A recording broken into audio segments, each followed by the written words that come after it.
Welcome back. Thank you for joining us as we continue celebrating Women's History Month. Joining us now are Air Force Major Christine Stanneback and Marine Gunnery Sergeant Dana McDougall. Ladies, thank you for being here. Thank you. I'll start with a basic question. Why did you get into the military?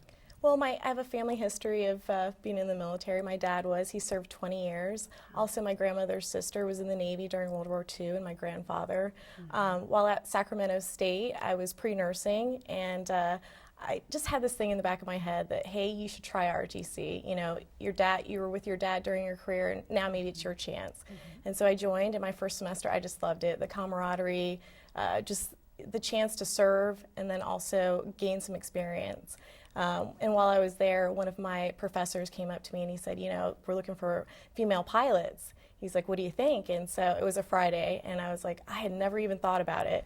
So I was like, let me think it over. Let me call my parents. I'll get back to you on Monday. And I mean, I just couldn't believe it. So on Monday, I mean, it was a no-brainer. I came back and I changed my major, and yep. So you would say the ROTC is a great way to get a taste of the military, kind of get your feet wet for some youth who might be watching right now? Definitely, yeah. It gives you some insight on how the Air Force works and any other military branch, and then that way you can determine whether or not it's for you. Okay. You did not have a family history of being in the military, growing up in Harlem, and here you are now. Tell us how you got into the military. I got into the military because my friend was going to join. I was doing absolutely nothing, and I figured, hey, why not? She's going to join. I joined. She decided not to join the Marine Corps after watching the Crucible video that they infamously show the new recruits or the new enlistees.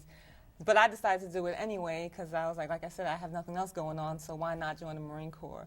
I knew nothing about the Marine Corps. I have no family history of military. But it's just something, a challenge that I wanted to do for myself because I knew I wasn't really on the best path. So I figured this might guide me or lead me towards the better path.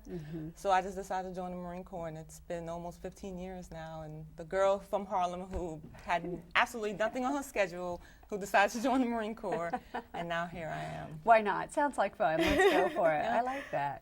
And the video was great. It looked like a challenge. I was like, I'll do that. What role do you serve? And I love this story. What do you do every day? I'm a KC-135 instructor pilot with the 63rd Air Refueling Squadron with the 927th Air Refueling Wing. It's a reserve unit. I was active for 12 years, and I've been a reservist for 2 years now. I've been deployed 10 times. And it's been fun. I have 1,100 hours of combat time and 3,000 hours of just flying time. Wow.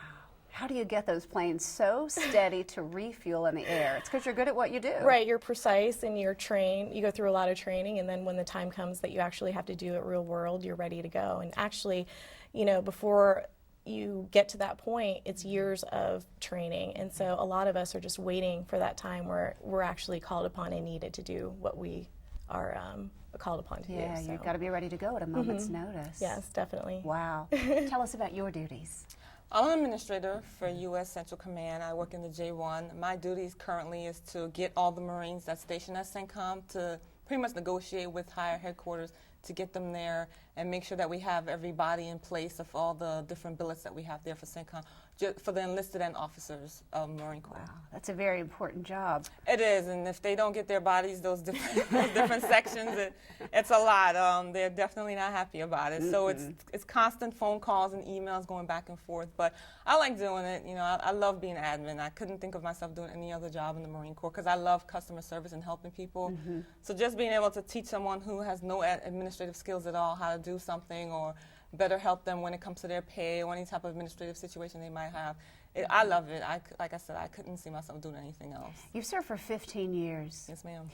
Do you think there's a glass ceiling in the military for women? I believe there is a glass ceiling. Not necessarily saying that it's limited to us. It's just there's a lot of things that females can't do in the Marine Corps. They're working towards that, obviously, with the new Department of Defense things that they're bringing to light. So they are making those changes. So it's getting better, obviously. But then when I first came in back in 1999, there was a lot of things that wasn't open to us, and that's open now. So the challenge is there, and if you're up for it, go for it. And, you know, but like I said, every corporation, every organization has a glass ceiling. It's there. There's no hiding from it. There's no need to pretend that it's not there. So I'm not going to say that there isn't one. Has a glass ceiling limit me for anything that I had to do? No. I always jump to the chance to do anything that I can to help the Marine Corps and just help my fellow Marines. So nothing's necessarily limiting myself, but it is out there, and it's not a secret that is out there. If you pretend that a glass ceiling doesn't exist, then that's just you not necessarily seeing the light. The Marine Corps is a lot different from the other services, so there's a lot of things that women can't do in the Marine Corps. But I'm proud to say that they are making those changes, and it's welcome change for all the women in the military. You know, now we have to do pull-ups. Before, the females didn't have to do pull-ups. So now we do, you know, and it's something that people have been fighting for, like, why can't we be the same as the guys? So now that those challenges are out there for you, we'll see who steps up to the plate and do what they have to do to stay a Marine. That's great. What has the military taught you? Wow, what has the military taught me? That anything's possible. I mean, there's opportunity out there, and if you have the motivation, the dedication to, you know, push yourself to what you think are your limits, you'll go past those and be successful. And for you, what do you think it's taught you? Girl from Harlem. Well, it's definitely taught me to be respectful, because I didn't grow up with those values, but especially being a New Yorker. But it's definitely gave me the opportunity to see what else I can do, not just be the kid that hangs out on the corner. You know, that was important to me to get that lifestyle change when I joined the Marine Corps. That's one thing I was striving for. Like, I need to see something completely different.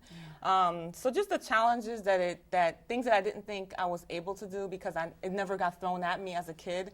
It's just nice to know that I've accomplished so much and I've done so much and I've helped so many people that it made me a little bit more proud of myself, of the things that, you know, when I look back in my past and how I am now, is definitely, you know, put a smile on my face and my family face, of course. Oh, I bet. They're so proud of both of you. Your families must be tremendously proud. Yes, Definitely. Well, I'm proud of what you do, and I've only just met you, but I do know that you are two of many women who are making big changes in not only the military, but you're making your mark in American history. So thank you for what you do. Thank you. We appreciate it. Thank you for being here. Thanks. It's my honor.